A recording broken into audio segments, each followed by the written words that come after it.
सत्संग आत्मदर्शन करना। कुछ लोग कहते हैं कि हमें साक्षात ईश्वर के दर्शन हुए हैं, और एक दूसरे संत लोग जो ध्यान योग के द्वारा अनहद नाद व शब्द प्रकाश के द्वारा आत्म साक्षात्कार करते हैं। तो दोनों में बहुत बड़ा अंतर होता है, यानी एक सच्चाई की ओर है और दूसरा सच्चाई की ऊपरी सतह पर है। यदि आप सोपन अवस्था में हैं तो उसमें जो है चेतना अर्ध चेतन होती है, यानी पूर्ण सुषुप्ति अवस्था नहीं होती है और न पूर्ण चेतन अवस्था होती है। तो इस अवस्था में मनुष्य को सोपन दिखाई देता है। सोपन में वह जो हमारे विचार पहले से हैं, यानी जैसे हमारी मानसिकता है, जो हम पहले से सोच रहे थे, उसके वृत्ति चित्त में बन जाती है। तो सोपन अवस्था में वही आकर के खड़ी हो जाती है। यानी जैसा आपने धारणा बनाई कि ईश्वर ऐसे हैं, तो हो सकता है आज नहीं तो कल या आने वाले समय में आपको ऐसा साक्षात्कार हो कि ईश्वर इस तरह से हैं।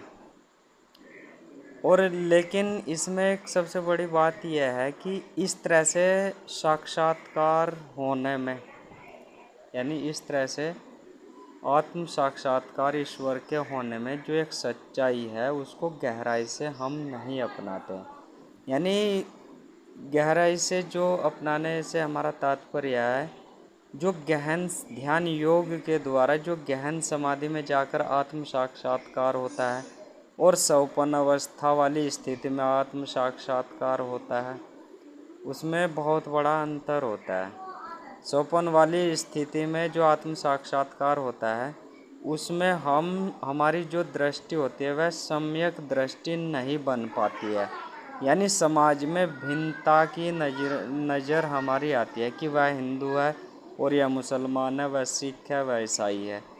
इस तरह की दृष्टि वहाँ पर सम्यक दृष्टि नहीं आती है, यानी भिन्नता आती है, यानी धर्म का ऊपरी भाग है वह। और जो आत्म साक्षात्कार होता है ध्यान योग के द्वारा गहन समाधि में जाकर के, उसमें साधक की सम्यक दृष्टि बन जाती है। यानी फिर आपको जब इस तरह का आत्म साक्षात्कार होता है ध्यान योग के द्वारा, तो फिर साधक को किसी जीव के प्रति या किसी मनुष्य के प्रति कोई किसी भी तरह का भेदभाव नज़र नहीं आता है, न उनके व्यवहार द्वारा किया जाता है। वह एक चींटी या अन्य जीव जंतुओं में भी उस ईश्वर की एक आत्मा का वास नज़र आता है।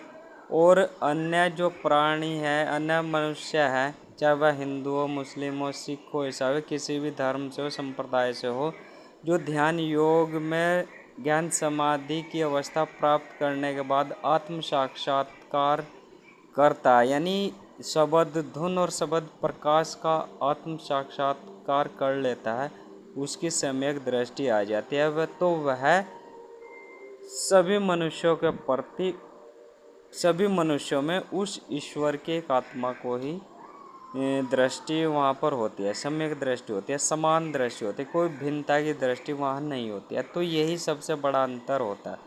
तो हम आत्म साक्षात्कार कैसे करें? ध्यान योग को अपना करके गहन समाधि में पहुँच करके आत्म साक्षात्कार करिए, यही सबसे अच्छा और सरल तरीका है। लेकिन जो आत्म साक्षात्कार सोपन वाली अवस्था में होता है उसमें मानसिकता की थोड़ी विक्षिप्तता, यानी मन की विक्षिप्तता के कारण भी ऐसा होता है कि हमें तो ईश्वर के दर्शन हो गए। जो मानसिक रूप से विक्षिप्त व्यक्ति होता है वह ऐसा कहता है कि हमें ईश्वर के दर्शन हुए हैं। लेकिन ध्यान योग वाली गहन समाधि प्राप्त करने के बाद जो आत्म साक्षात्कार होता है वह वास्तविकता होती है और सच्चाई होती है, वह हकीकत होती है। वहाँ पर मन पूर्ण रूप से निष्क्रिय होकर के आत्मा पूर्ण रूप से जागृत हो जाती है। और जो कि सत्य के मार्ग को धारण करती है, धर्म के मार्ग को धारण करती है। तो आइए इस ओर बढ़े, सही दिशा में, सही मार्गदर्शन में आत्म साक्षात्कार करें। आप सभी व्यक्ति ध्यान योग साधना वाले आत्म साक्षात्कार को कर सकते हैं। इस ध्यान योग साधना से जो हमारा तात्पर्य है उसको हिंदू धर्म में ध्यान योग कहते हैं, बौद्ध धर्म में ध्यान योग साधना कहते हैं, या विपश्यना का मार्ग कहते हैं, या आनापानसति योग कहते हैं। ईसाई धर्म में इसे कहते हैं मन को फिराने वाली प्रार्थना करना, और इस्लाम धर्म में इसे कहते हैं इबादत करना, संत मत में इसे नाम जाप कहते हैं। तो इन सभी धर्मों में जो ध्यान योग, इन सभी क्रियाओं में एक जैसी क्रिया होती है, बस संज्ञा अलग अलग दी जाती है भाषा और व देश काल के अनुसार। तो आइए इस ओर बढ़े, ध्यान योग करें।